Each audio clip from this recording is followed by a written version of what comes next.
So many things to talk about. So many things to talk about. We got TD and Matt from the Texas Boys here. I'm going to just give you guys a shout out on your website since you're banned from YouTube right now. I'm trying to get the word out. Thank you. We were talking about how I have a coffee sponsor, but I was going to tell everybody about your coffee because you are homesteaders who actually have products to sell. You don't just do a YouTube channel, which you're currently kicked off of right here.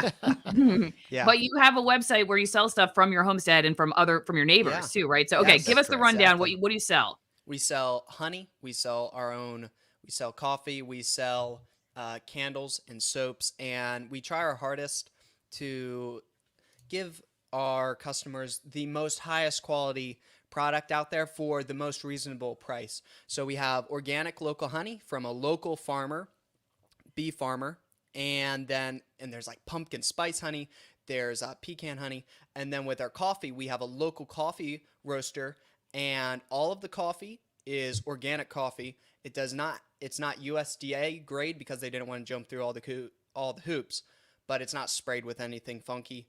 And we got loads of flavors over there. And then the newest addition is our CBD coffee and lion's mane coffee. And really the lion's mane is really good for middle of the day. And you just need some good brain power. And especially if you're like fatigued or if you do a lot of online work and it's really mentally demanding. We also have merch. We sell some political activism t-shirts like Go Green, Compost a Globalist, or We Are the CO2. We got some Venn diagram. You will eat the bugs, you will own nothing, and you will be happy. Go Green, Compost a Globalist. You guys were talking about that's a popular one. That is the most popular t-shirt. I got to get into the merch game. I've been thinking, I drink a lot of mason jars, so I was thinking about a custom mason jar. But I'm curious, how do you all make it work where it's could keep the cost affordable for people, but also it's worth doing it yourselves? You're actually making some so what income. we do is we use Printify Printify now. We used to use Printful, and they just weren't good. These are all printed in the U.S., which is really awesome, and the profit margin's good. It's really good. And we make a good amount of money on them. They have a very quick turnaround. They have great customer service. It's a high quality product. Now the rest of our products are all locally sourced. Yeah, exactly. So, the t-shirts drop ship, so we don't even have to touch them. All we have to do is drop the logo in, put the price on them. But the rest we are all hand packing. The coffee we drive several times a week out to our local roaster, pick her up, and drive it on home. Yeah, we order it fresh. We bring it home and pack it and ship it. Pack it and ship it out. So it's as fresh fast as possible. So you all sound like really nice guys who just sell honey and t-shirts and candles and soap. Why are you YouTube? Why are you banned on YouTube right now? Well, it started just out of the blue. We had some kind of very rapid growth. And 2 weeks after we posted a video about Dennis Bushnell, who works for NASA, we got a warning for medical misinformation because we talked about a Mr. Nah. We made a reference to a Mr. Nah and vaguely referenced how Mr. Nah might do bad things to you. Well, the thing is that Dennis actually said that water is the worst greenhouse gas, and we were kind of making fun of that because it just sounded so dumb. So, 2 weeks after posting that video, they hit us with a warning. During that time, we did a video about Sleepy Brandon and a very angry speech with very menacing red lights in the background. And we did a reaction video that was very similar to many other people on YouTube that didn't have any issues. But then we were branded as election deniers. So that 2 weeks after it posted. Yes, 2 weeks after it posted. So that was our second. And the thing was, that was our first strike. That was our first strike. And the thing is that we weren't saying we're all left or we're all right. We were just saying we're giving you a non-biased we're not look at it. We're not Republicans. We're not going to be laughing and mocking the president. So, we're just watching it and we're going to tell you what we kind of think and our opinions on it. We stated we didn't vote for either of them, so we weren't, it wasn't about like denying the election or anything. It's very strange. But so that was our first strike, and then we were off for a week. We're off for a week, and we're recalibrating. It was kind of fine. They didn't stop the subscribers. They didn't stop the views. Everything was kind of fine. It kind of did a little bell curve, you know. And then it was all going normal for about a month. Yeah. Right? Yeah. For about a month. And then they dug back 5 years ago when I made a video about homestead tools, and it was like some little Swiss Army knife or something. And I was just like showing it or whatever in the video like this. This is my little knife or whatever that I use. He was handling it properly. I didn't like use it in any dangerous ways. I wasn't carving wood with it, but they gave us a strike for that. What was the wordage on that? It was a child, dangerous child activity or something like that. So they whacked us for that. So that's why we are off the main channel right now for, we got 4 more days left. But this time, they stopped the subscribers, they stopped the views, they stopped everything in its tracks. And then actually now it's going negative. So now they're just desubscribing as many people as possible until we get back on. And Bad. So now I'm making you need to be a good doggy and not poop on the floor. Pretty much. Oh, I totally understand that analogy since I have a toddler and a dog. Toddler we're potty training and a dog that continues to pee on our rug. So, I have we have friends who raise sheep, and so we get their hides every once in a while, and the dog has decided that they're hers to mark, Puppy so we have pads. to constantly wash them. Yeah, and then like our toddler this morning, she'll be like, I went potty, and you're like, wait, you're supposed to wait to go potty in the potty. And so then you like pull her pants down and, turds fall out, and like, it's like having it at our neighbor's house. It's, okay. So when we were thinking we're going to maybe cut the stream and talk more freely. However, I am noticing that something's wrong with my Rumble feed. So we should just, I don't know. I am live on ROKFIN right now. Say that again. Yeah. Censor, it's fine. For a little bit, let's talk around things for a second. I'm going to try to figure things out, and then we'll get on Rumble. Hopefully, otherwise I'll just upload it there later. Okay, but let's say this. When you were getting into the YouTube world, and like I'm going to show your YouTube page again. Yeah, go ahead. Sharing life and truth. Okay. Did you think that sharing life and truth was going to potentially get you in trouble on YouTube?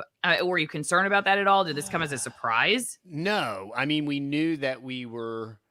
Here's what's interesting. The boys started the YouTube channel 6 years ago as a hobby, and we knew from Jump Street. I know all about In-Q-Tel, and they funded YouTube, and that it's basically a clandestine arm of the CIA, for lack of better word. I mean, In-Q-Tel is a paper cutout for CIA funding and all that stuff. So we knew that there was issues. We knew all about shadow banning. Yeah. Many of the awesome people that I listen to have already been kicked off YouTube. So I'm actively on other platforms like ROKFIN.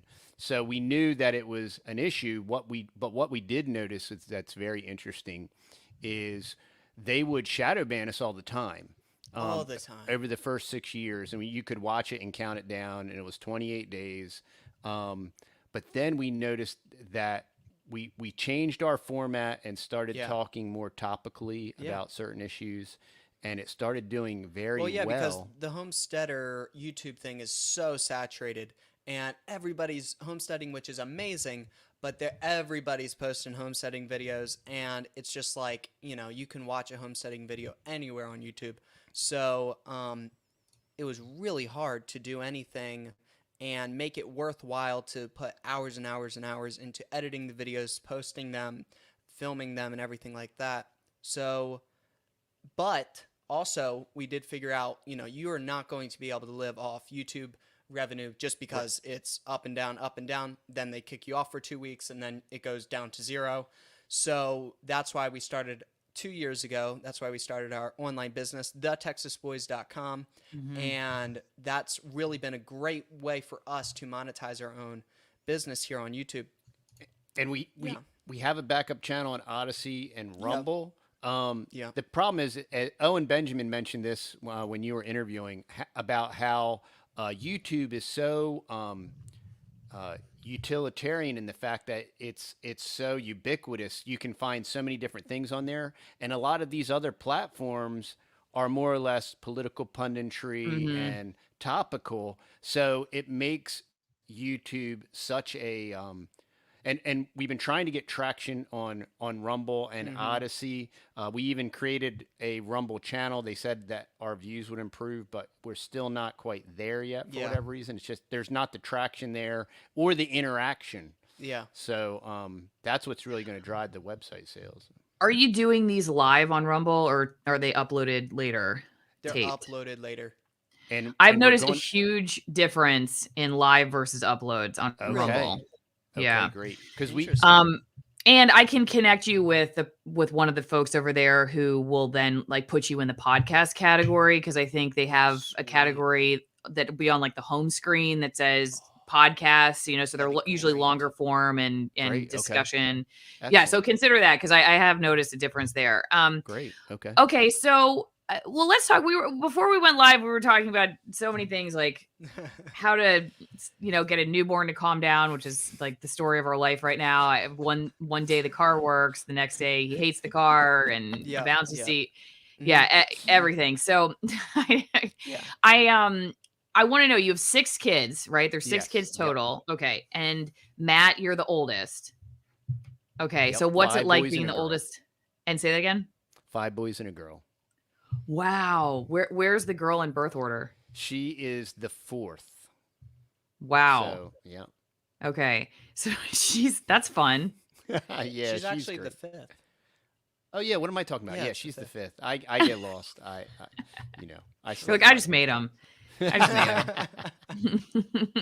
So what's it like having, you know, well, for Matt, what's it like having 5 brothers and a sister, or 4 brothers and a sister, and you know, what's it like having 6 kids? It's really exciting, and it's really awesome at times, and then sometimes, you know, it's a little brutal sometimes, but you know, we all tried to not push each other's buttons too much, but I really love it. Since we're all homeschooled, we all have our own friends pretty much, you know, here at the house. So we all kind of we all have our own type of characters and everything like that, so we get to goof and have fun. And then also, you know, we all have our own talents and stuff, so I think we make a really good crew when we're working and stuff like that. But I really enjoy it. I don't, even when I do sometimes feel like, oh man, I just need some alone time or whatever, and then when I do come back, it's not like I'm not like, oh man, I just wish I was the only child or something like that. I just always feel very blessed to have them all as my siblings. That's a good attitude. Yeah. You talked on one podcast about how your homestead journey was in part inspired by having the ability to have generations of your family living in the same place and helping each other out. Can you talk a little bit about that? Why, you know, what got you into that, and what's the role of family and all of that? Well, you know, we're Christians, and you know, as we like analyze society and look at how it's broken, what postmodernism has done to society, me and my wife just would sit down and talk like, how do you fix that? How do you correct that? And I think so much of it is you literally, in a very real way, go back in time. And what has also destroyed our society in a great way is industrialization. So we wanted to develop a more agrarian lifestyle, a more simplified, not hyper consumerism, but just a basic, simple life, eating simple foods. You know, the simplicity has to be ubiquitous across every facet of life. So whether it's your faith, your food, or your family. And so that's what we decided to do, we wanted to live in the country, not really remote, but we don't want to see our neighbors when we get them out the door. You know, we don't want to see anybody, but we still want community and we want neighbors, but we just don't want to see them when we walk out of our house. We don't want to compete with Bob and Tom. Hi, Bob. Hi, Tom. Oh, did you mow your grass? TD? No. Oh, sorry. Thanks, Bob. Thanks, Tom. So we wanted to get away from the concrete jungle, away from the sidewalks. And we wanted a generational legacy where we would take our dollars and invest in our children. And that's investing in their education and investing in their future. And if we could give them their inheritance now, so we've been buying dirt, what I coined dirt coin, we've been buying dirt, and that is their inheritance that they have now, so that they can actively now, in a debt-free way, start to develop that dirt, develop their own place to stay and to live. And they're going to start their life as a young adult, debt-free, and they're not going to want to run away and go to the big city and just get synthesized, but they're going to want to stay because they have a vested interest and they've helped us develop all this, and they're debt-free and they have something of value. And then as me and my wife age gracefully into our centennial years, they will be there to change our diaper. So they won't put us in an old folks home. That's what I'm hoping. That was my, that was why I was like, I wanted second, just in case, my oldest, she's like, nah, I don't want to, I want to go be an actress in Hollywood. Or she's like, veers totally opposite of what we want, and what we're doing. Right, so like, I got to have at least two. He just had to, but 6 is really good. That you're unlikely to have issues. One of them will help, I think. Sure. Yeah. Hopefully. So do you think then, Matt, do you plan on raising your kids someday on the same land? Yeah, absolutely. Well, the Lord blessed us with being able to purchase the 15-acre tract right beside us. So now we used to be on a 5-acre piece of property, but now we're on a 20-acre piece of property. And all of us kids always wanted to build on this property, but that was the one downside, is that there was only 5 acres. And, at the end of the day, it's 5 acres. You can't put that many houses on it without being butted up real close to each other. So now, since we have 20 acres now we have plenty of room. And since we have 400 fruit trees, and all of us kids treat this land as our legacy. So when we work on a project, we try to work 100%, give it our 100%, not thinking, one day I'm going to leave here. So why am I going to, go out and do something without my mom and dad asking me to do it? I'm going to go check all the fence lines today, go make sure no trees fell on the fence lines. Normally the family dynamics, if mom and dad tell me to take out the trash, I'll take out the trash, but I'm just buying time until I'll actually leave when I turn 18 or whatever and go to college or fill in the blank. But yeah, all of us kids, for right now, we all want to stay on this piece of property, or at least be very, very close as much as possible, because this is our legacy. And, it's not like we have any other family down here. This is all we got is us. So, and we're so much stronger as one team. And we really found that out once we moved down here and everything like that. And we really bonded really, really tightly, and we're a very tight, knit family. Unbeknownst to us, we didn't know that the fabric of society was going to crumble and that the infrastructure was going to collapse, which is relatively happening. So I think that is going to help motivate the children to want to stay. We own an additional 25 acres right up the road where we have our cows. We have a small herd of longhorn, but acquiring the property next door just makes it a lot easier, so that we're all closer together and are going to all partake of the infrastructure we currently have here. Yeah, it's like this, if we all had our own lots, right, separate from each other, then we would all have to grow our own gardens. We would all have to have all of our own chickens, when you could have one big old family garden, and you could all work in this one big old awesome family garden and have one dedicated area for that. You could have one dedicated chicken pen, one dedicated duck pen, and you can have several big old food forests. And, it does take a good amount of maintenance, watering stuff, making sure stuff's not dying, and all that type of stuff. So I think it makes it that much easier the closer you are as a family. And the thing is like, that's what our mom and dad have always told us from a very young age, is that this is yours. This isn't ours. If you want to go, we will support you 100% in anything that you want to do, if, within reason. So, and whenever we got to go do anything, I mean, normally we might tell you if we're going to go do it. Yeah. Sometimes not. Sometimes we're like, where do they go? The horses need hay. We're going to go get hay, Yeah. That's just what we do. And I personally really love my life, and I'm more of an extrovert, and then my brothers are all introverts, so they don't really talk. So they're just kind of real quiet. They'll talk to me and everything and the family, but on camera, they're kind of a little bit more shy. Yeah. Well, actually, we kind of wonder about our son. Is he just an introvert and he's surrounded by extroverts, and that's why he cries so much? Because he's just like exhausted. He's just in his baby way telling us to shut up. It's just like, oh my God, I'm so over these people. Okay, you guys, you don't sell wine, do you? No. Okay.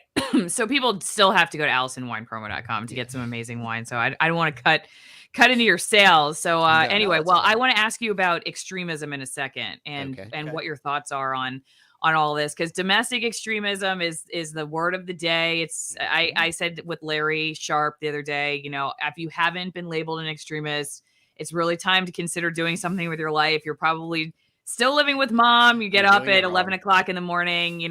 What's wrong with you? Go do something. Be labeled an extremist. Like, join the rest of us. But so I want to know, like, is homesteading in going to be in that category at some point? But first, everybody, it is the holiday season quickly upon us. And actually, Larry, another thing he brought up was, if you'd like to start a conversation with somebody who doesn't believe censorship's a thing, or, maybe they're very like pro authoritarianism or whatever, and you're like, I just don't know how to talk to them over Thanksgiving dinner about authoritarianism. It's just a very light topic that we can talk about while we're having turkey.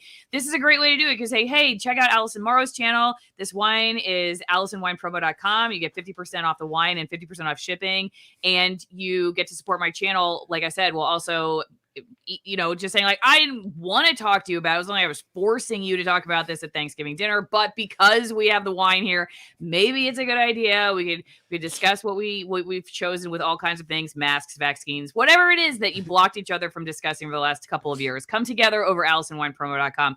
See you there. And if you're not getting the Texas Boys coffee, you can also get TwinEngineCoffee.com/Allison. This is USDA certified organic roast from Nicaragua. There's light roast, dark roast. You get 10% off your first order. The company, actually, the CEO is American, but he lives down there, and nice guy. He used to write about cigars in Cuba, and a very small company, but light roast, dark roast, and also tea. You guys you sell tea. Yeah, you also sell tea. Yeah. See, I'm competing with you here, but that's okay. If you all want to go to the Texas Boys, you can go do that too. I'm totally fine. I will not be offended, but if you want to go to Allison. Yeah. You can do whatever you want. TwinEngineCoffee.com/Allison. Get some Katura tea made out of the coffee fruit. Okay, so let's go back to the topic at hand. I see when I Google it, or DuckDuckGo it, or whatever the creepy surveillance search engine of choice is that you use. Right. You'll come up with some articles that are like people saying, no, the cities are hotspots of extremism, and we're not those people out in the country. And then you'll see the other people are like, the MAGA, QAnon, whatever. It's all it's there. We got to watch out for these, white supremacy, whatever the buzzword is, like that. This is budding up more and more in rural America. Like, it's homeschooling. You're opting out of the system of schools, making your own food. You're opting out of the corporate food system. You're opting out, I think, in a way that, I don't know, I would venture to say might be concern to some people. What do you think about that? Well, Bill Mollison, who's called the grandfather of permaculture, he wrote that permaculture is sedition. We've been seeing, and people have been projecting and forecasting this hijacking of every facet of life, whether it's dirt, whether it's air, whether it's food, whether it's freedom, whether it's anything, whether it's the ability to move freely. So Bill Mollison said permaculture is sedition. So obviously, anything that you do to attempt to provide for yourself and basically say, hey, you know what? We want to be left alone. Hey, government, you know what we want from you? Nothing. Leave us alone. We want you to go away. We want you Yeah. to be so incredibly small that I don't even know you're there. Yep. Like, okay, you want to pave the road? I'll let you do that.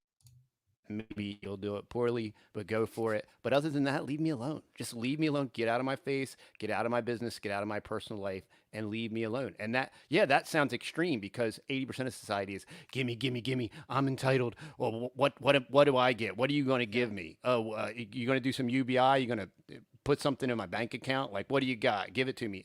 And there's a large proponent of us that are just like, no, just go away, leave me alone. I literally don't want anything. What I want is I want you to leave me alone. Yeah. And I want to be left alone. It's literally the opposite. It's very extreme to some people, but it's the opposite. There's nothing, there's no anger in it. There's just like, yeah, you know what? I'm angry. I'm angry of being harassed. Leave me alone. Just get away from me. Go away from me.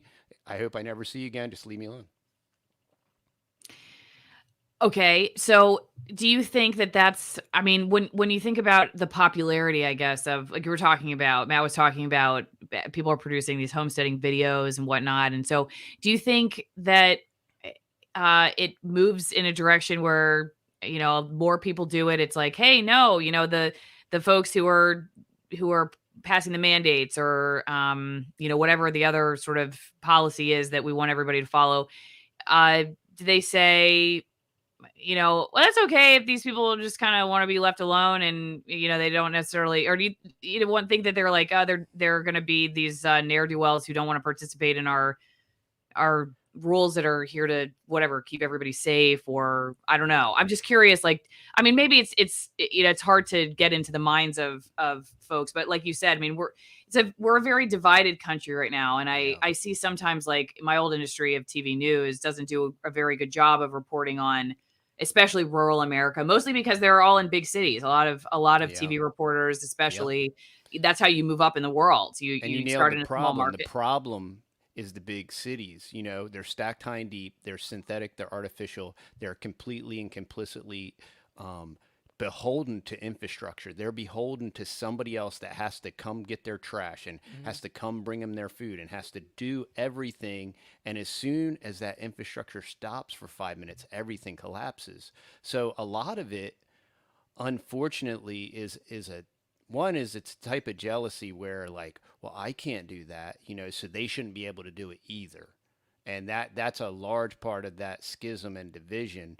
And we have no animosity towards anybody that lives in a city. I've never wanted to do it.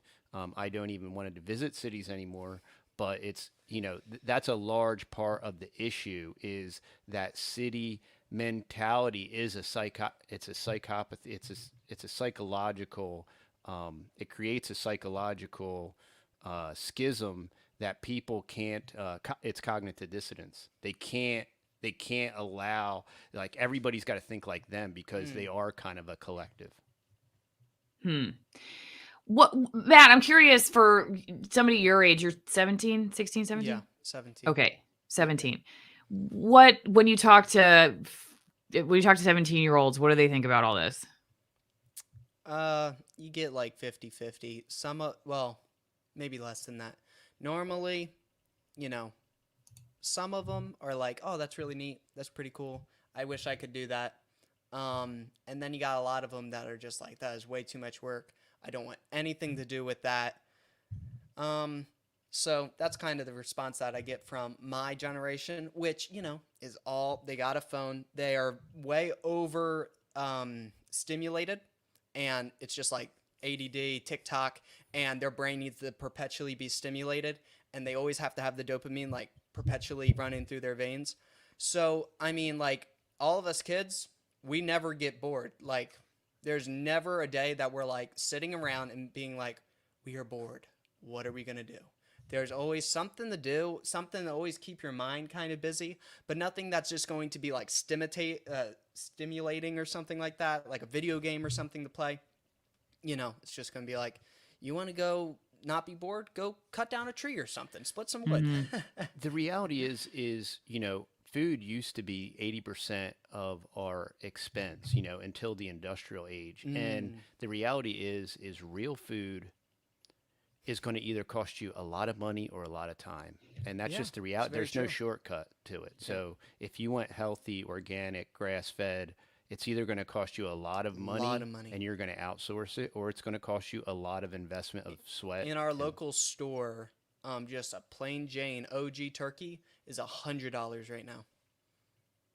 And what is an OG turkey? Just factory. The OG. $100 for that kind of turkey?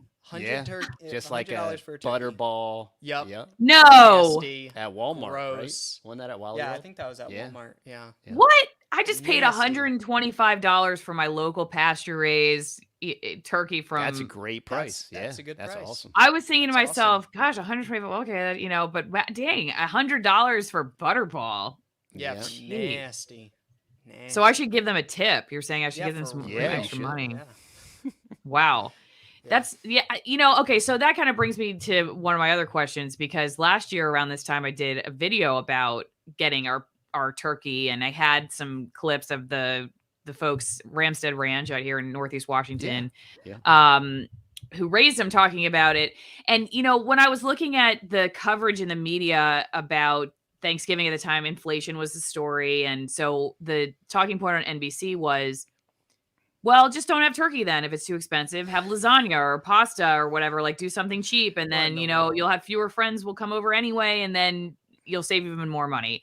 And then of course Fox News Channel freaked out, and they're like, no, this is un-American. If you want to, American, it's like they just tell you, all they do is show you shots of the butterball, and it's like, go get your butterball, be a real American, screw these lasagna pushers, but they never offer the solution to any of this. It's like they just keep you arguing, and it's like, but food has always been one thing I feel like can bring people on the left and the right together. It's like, if you care about the environment, but you care about family, you care about small business, but you care about, you know what I mean? It's like, it's actually very reconciling for all kinds of people, but of course you can't let it be that way, because then and us as homesteaders, with all this green garbage and all this environmental stuff. Like, that's why we homestead. Yeah, that's why we homestead. We raise everything as organically as we can. I have 400 fruit trees that sequester CO2, and everybody wants to talk about, cows can't fart and all this stuff. I'm like, well, how many trees how much CO2 are you sequestering? Yeah, Bill Gates. We're actually doing this thing, and it's not easy to manage 400 fruit trees. You know what I'm saying? But... but you're right. These are the common things that we should be rallying around, left and right. Our food, and not wanting to feed us poison, and not wanting to feed us crickets and chemical concoctions passed off as plant-based, impossible beyond sludge. Mm-hmm. Yeah, well, like Carlos is saying, a passion for food can bring polar opposites together. I've seen it. It's so true, but it's very odd how the establishment press, maybe because they don't get it. They don't cover it the way that it really could be covered well, because they don't get it. And so it's like the people that live in the country don't care about the environment. That's what the way that it's looked at. Like, so well, you just, you drive a big truck, and we have a diesel truck. And so we hate the environment. I saw your video. Or, you look at then they, you're supposed to look at the people who, I guess are living in the city, or the people who are on the left. You're like, oh, you're, the fuzzy friendlies who like, they don't care about individual rights and don't understand. I don't know. I mean, it feels like it's often discussed like so divisively, where I feel like it's just such a unifying topic. Like, that's why I think like Joel Salatin is so popular, because he can talk to the people who are all about individual, property rights and family and faith and all that stuff. But then he also appeals to the folks who care about the environment. I will say, like, when I was an environmental reporter, and I for a long time, I was really not aware of how a lot of the stuff I was covering was very politically motivated. It wasn't like if you question the Clean Water Act, you hated the environment. It took me years though to realize that. I had to really get down that rabbit hole to realize, like, wait a second, this is all spun in a very wonky direction. And and then I realized I couldn't stay in the business anymore because there's no way I was gonna have the time and the ability to do justice to those issues. That's really part of the systemic problem in news.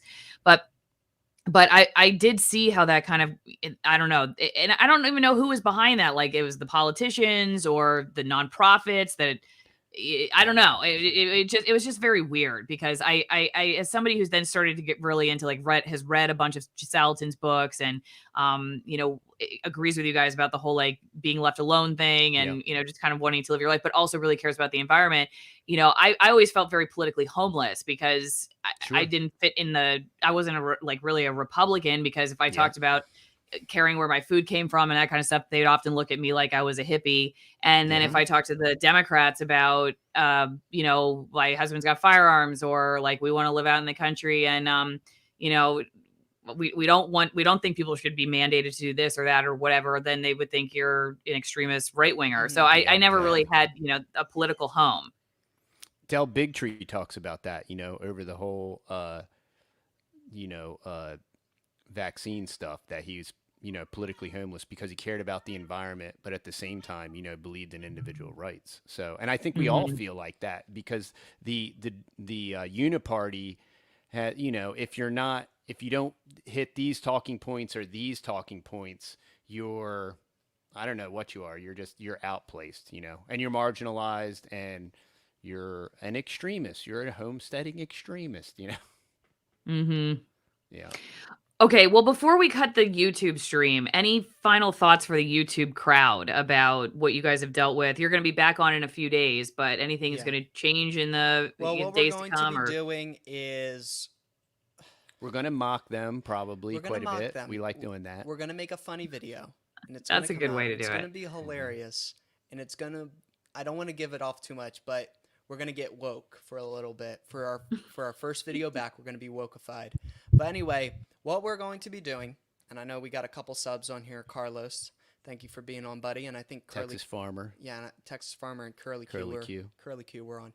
But anyway, what we're going to be doing is our first strike falls off on December 19th. So we'll see how that goes. It expires, so I don't know what it is. It's like this. This is what I was telling Dad. I was like, it's like YouTube has a loaded something and another, and they have it to your head, and at any time they can pull the trigger. Yeah. So, because they have all of our videos, and at any time, for some random reason, they can be like, you got a strike on whatever, such and such video. So what we're going to be doing is we're going to come around, and we're going to actually talk more about homesteading and some other things like that, and prepping until our one strike comes off, and then we'll start pushing it back up again on current events. But for the time being, we will be posting all of our podcast and current event videos over on the Texas Boys React. Mom will be probably kind of come back onto the Texas Boys maybe a little bit, just to have enough content pushing over there on the Texas Boys, but she does have her own channel, so she's still going to be posting once or twice a week over there. So that's kind of our game plan, and then mainly just trying to do more of these videos with other creators and other podcasters, and just trying to get the word out about this crazy censorship online type of deal and what's actually going on. And another thing that we did do is we contacted the AG, the Texas AG, because we do have a House bill here in Texas, supposedly HB 20. And so the Attorney General is going to be sending a letter to YouTube on our behalf, and we're going to see if the local government actually does care about freedom of speech and protecting our rights. So we'll see how all that works too. I did get a couple questions I think would be interesting to hear your thoughts about. Well, this is more of a statement. Homesteading is a fad that will fizzle out soon. What do you think about that? This is a very old fad, y'all. I mean, homesteading used to be that's kind of true. It's like city living is the fad that's going to implode at some point. Yeah, I mean,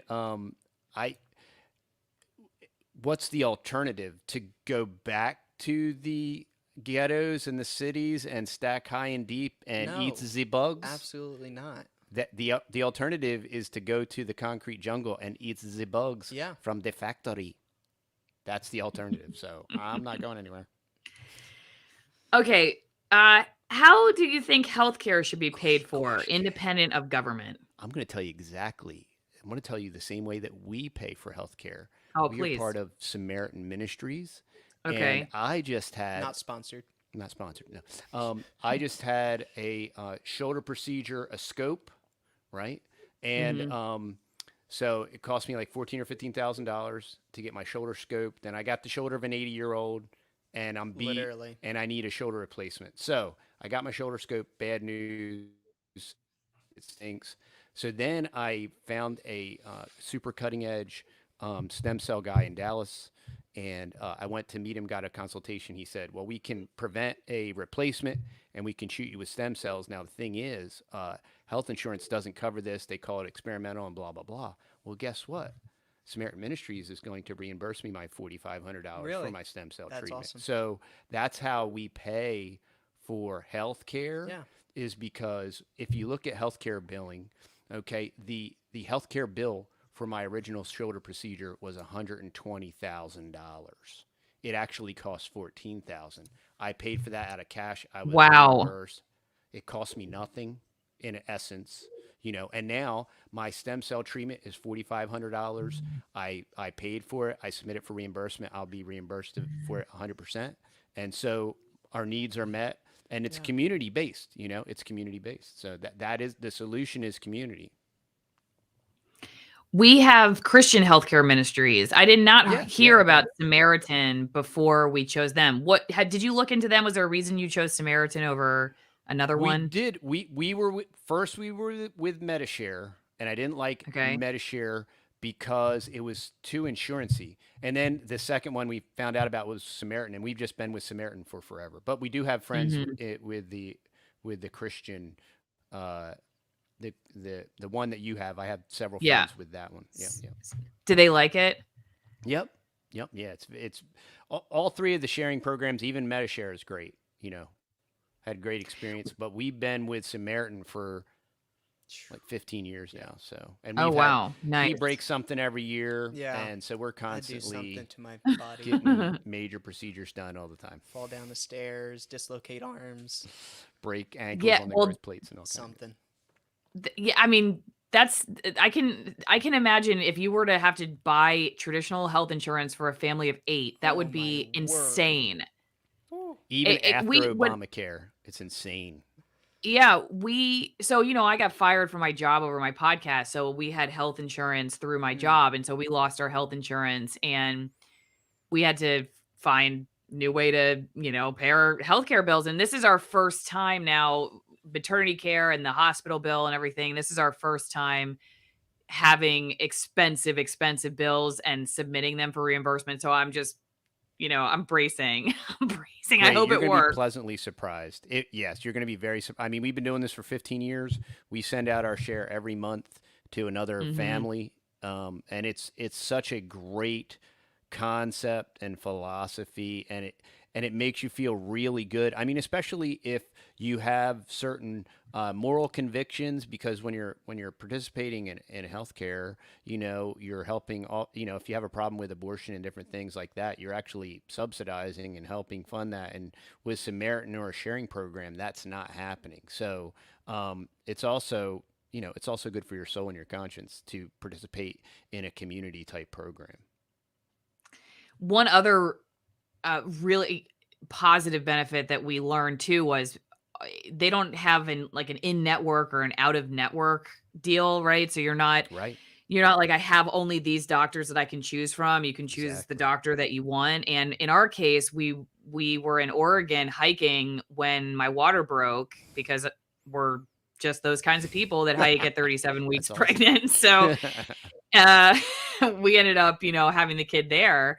And, it doesn't matter. They don't care. They were like, well, the Spokane hospitals are your in-network hospitals. So now you're going to owe an extra $10,000 because we don't cover that. It doesn't matter. So that was very nice too. I like that.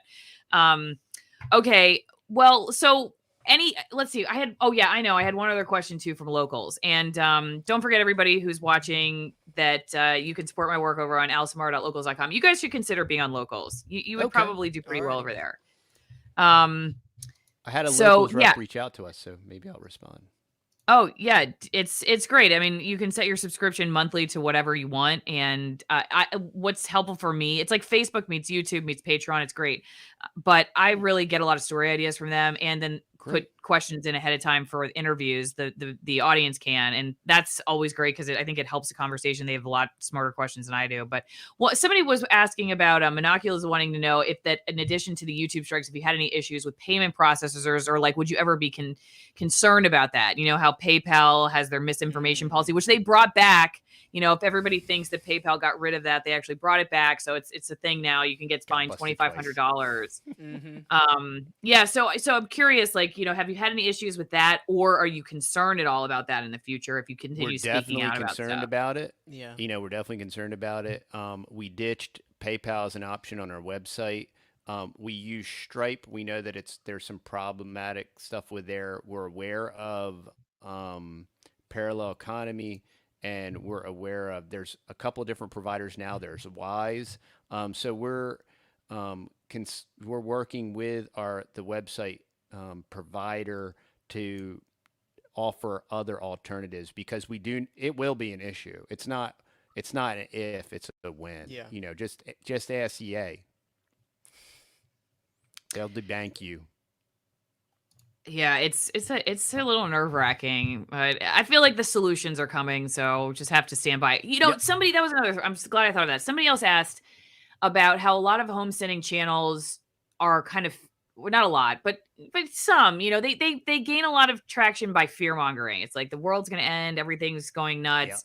And like I said, you guys go further with the solution, so you don't just stop with the complaining, you know, exactly. You know, right. And but what do you think about that? What do you think about the homesteading channels getting on the negative train? Do you think that happens a lot? What is your thought on that? I think that there's channels that recognize reality. I think there's a lot of homesteading channels that are all Pollyanna and everything's great, and, you know, it's always bright fleecy clouds, and it's curated, and it's very Instagrammy, and, you know, they make all their animals different characters, and most of those people aren't homesteaders. They're YouTube homesteaders. So they've developed this really, it's kind of like, fine. Yeah, it's kind of like this black background back here. Like, that's their homestead. Their homestead is like that prop back there, and it's lucrative, and it's real easy to, but the people that want to get down in the dirt and talk about real life and why, I mean, hey, why does a family of 6, we were a family of 3, why do we move 1,500 miles basically into the middle of nowhere where we don't know everybody? There was so many factors to all of that, and the motivation to do that.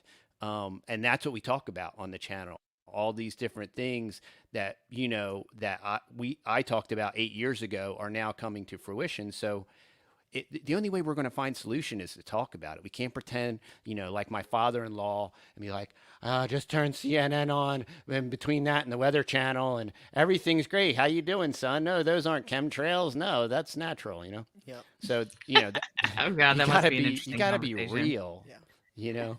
Yeah, and the thing is that, you know, if you do look at there are definitely a lot of homesteaders that went the super clickbait route too. And it's very just dramatic, even if it's just homesteading related. And I'm not really big on just digging every video I put out being a clickbait video and just trying to steal somebody's view. It doesn't really give me a good relationship with the subscriber count.